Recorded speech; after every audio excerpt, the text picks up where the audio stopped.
Hey guys, welcome to Techies Guru. Today we'll be learning how to hide likes on Threads app, and now let's dive right in. Now to hide the likes on the post of your Threads account, first open up your Threads app on your phone, as I have already opened it. And after opening your Threads app, guys, you'll land on this interface, which is the home interface of Threads. And on this interface, at the bottom right corner of the screen, you can see a person or a profile icon available for us.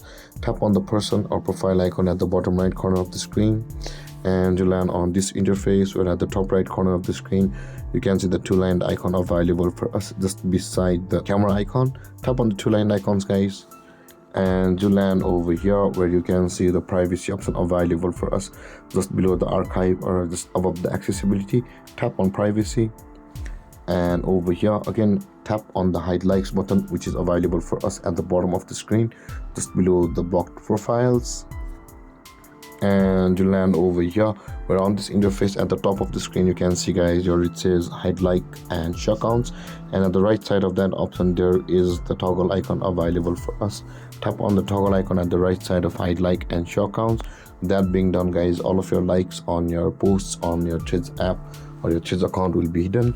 And that being said, guys, this is how to hide likes on Threads. And if you have any confusions or questions regarding the topic, feel free to comment in the comment section below, and don't forget to like, subscribe, and hit that bell icon for more videos. Thank you for watching, guys. Peace.